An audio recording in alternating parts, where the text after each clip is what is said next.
I must admit that I've been avoiding the subject of today's talk, sex dolls and robots, for quite a while. No matter how much I try to get away from it, I have an old school streak that is very hard to kill. My knee-jerk reaction to the subject isn't nuanced or very deep. I get stereotypical imagery of socially inept guys with no self-confidence and zero ability to master their interactions with women.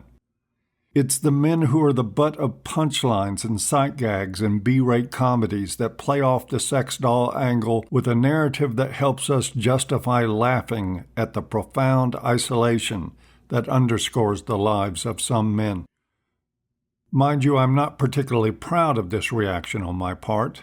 I know it's driven by the remnants of learned male-shaming gynocentrism.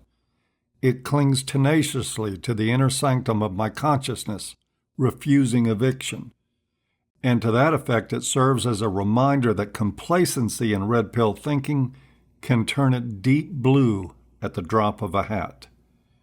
And as a reminder of the power of narrative, it is humbling to consider how quickly a single, simple image can disrupt this red pill devotee's conviction and have him knee-jerk his way into harsh Petersonian judgments about his fellow man. Alas, the work I do on this channel is also and always has been in part a revelation about my own status as a work in progress. There's little in anything I've written in the last few years that isn't also in some way my own personal therapy, constant reminders to walk the talk and practice what I preach. So with that, I set aside my sad and stubborn predisposition to mock any notion of weakness in men and approach this subject looking for the larger lesson.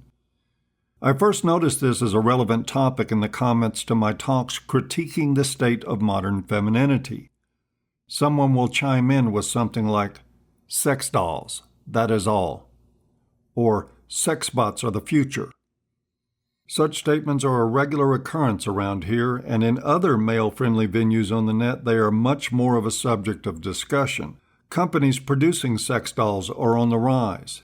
It's become a $30 billion a year industry, and manufacturers are hotly pursuing the technology required to produce sex-capable facsimiles of women that are as lifelike as possible. By the looks of things, they are getting damn close to it. With the use of AI, face and voice recognition software, self-warming bodies, and full sexual capability, they are building sex robots that can learn the likes and dislikes of their owners, hold limited conversations, and are, of course, always available for sexual use of their porn star quality bodies. Simultaneously and without surprise, resistance to this developing market is also going up. Linked below is a New York Times op-ed by Laura Bates titled, "The Problem with Sex Robots." In it, Bates serves up the totally predictable feminist angle that sex dolls are inherently denigrating and dangerous to women, and that they promote rape and violence against them. Underneath all the fear-mongering, Bates gets a little closer to the more personalized heart of things, postulating that consumers of sex dolls are just men who want female automatons without autonomy. Women-like objects who do what they're told, programmed to please and submit in equal proportion and nothing else. They're just emotional weaklings who can't handle being with a real woman. Similar sentiments abound in feminist critiques of the dolls. At the Campaign Against Sex Robots, linked below, you'll find the work of Dr. Kathleen Richardson, a social anthropologist at De Montfort University in Leicester City, UK. Her campaign, of course, peddles the toxic masculinity connection to sex robots, their inherent threat to women's safety, and their undermining effect on intimate relationships between real-life men and women. Other than eliciting a good laugh from me about a feminist showing such concern about good relationships between men and women, there was nothing new about this campaign. I've heard it all before in feminist perspectives on pornography. This stuff is Andrea Dworkin all over again, complete with an obese, decidedly unattractive woman serving as the front man for the cause. And this is precisely where the larger picture, no pun intended, comes into play. Anti-pornography and anti-sex bot sentiments aren't just two peas in a pod. They are a small part of a much more expansive entire garden of efforts to confine and control male sexuality. Throughout much of recorded history, wherever men have sought out sexual release without assuming a burden of responsibility as a price, we see some segment of society rise in opposition to it. The earliest records I could find of resistance to prostitution, for instance, indicate the advent of Christianity with its sanctified view of sexual congress also signified an explosion of anti-prostitution sentiment and legislation. While the exercise of the law clearly had the focus on punishment for female prostitutes, the aim of the law was still clearly to deny men access to sex at a nominal cost. From as early as 500 AD, Christian efforts to deny men sex without responsibility is a part of the historical record, and in every culture where the church has sway on governance, that is still the case. We saw it take a different form in the late 1800s in the United States when Dr. John Harvey Kellogg, a devout Seventh-day Adventist, almost single-handedly reinvigorated the practice of male genital mutilation, euphemistically referred to as circumcision. Kellogg touted a variety of decidedly unscientific health benefits to the practice, much like modern mutilation profiteers do today. But the underlying drive, just as we saw with Kathleen Richardson's alleged concerns about male-female relationships, shines through in the subtext. It's best to understand that by hearing the words directly from the horse's mouth. I will read you directly from Dr. Kellogg, whose religiously inspired fear of unrestricted male sexual release was so profound as to include the act of masturbation. The following is how he wanted to control that release. In younger children with whom moral considerations will have no particular weight, he wrote, other devices may be used. Bandaging the parts has been practiced with success. Tying the hands is also successful in some cases, but this will not always succeed, for they will often contrive to continue the habit in other ways, as by working the limbs or lying upon the abdomen. Covering the organs with a cage has been practiced with entire success. A remedy which is almost always successful in small boys is circumcision, especially when there's any degree of phimosis. The operation should be performed without administering an anesthetic, as the brief pain attending the operation will have a salutary effect upon the mind, especially if it be connected with the idea of punishment, as it may well be in some cases. The soreness which continues for several weeks interrupts the practice, and if it had not previously become too firmly fixed, it may be forgotten and not resumed. Thankfully, that's the end of the quote. And my purpose here is not to dwell on the sexual mutilation of male children, but to point at it and the anti-porn, anti-prostitution, and anti-sex bot movements as just being bifurcations of the same rooted problem.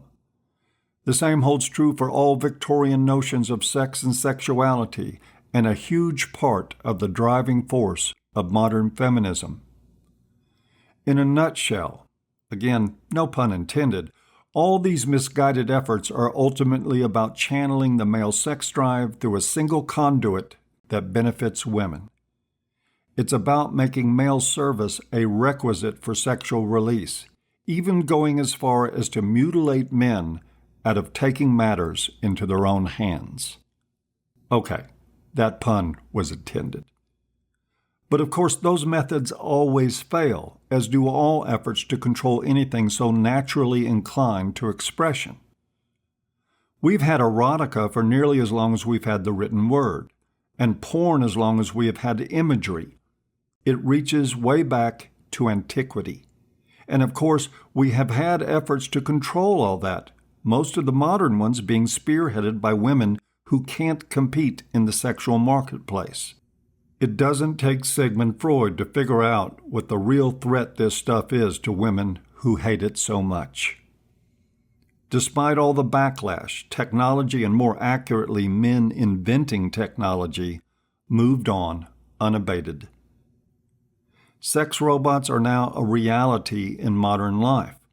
And with the mind-blowing advances in technology that are coming at us rapid fire these days, it is only a matter of time before robotics can be used to replace every physical aspect of women that men are drawn to. Now, there is a caveat to all this, mind you, and it brings me back to the irrational fears of Dr. Richardson. In the dense fog of her feminism, she imagines that men who go for sex bots are just losers who want women with no agency, no needs, and no minds of their own. That is just bitterness over her own lack of sexual power speaking. It's personal failure and slovenliness transmuted into an anguished ideology. The fact is that I've known very few men, if any, who fit Richardson's model of toxic manhood. You know, the men who are phobic of women with agency. There are such men, I suppose, but mainly they are caricatures who only exist in significant numbers in gender studies propaganda.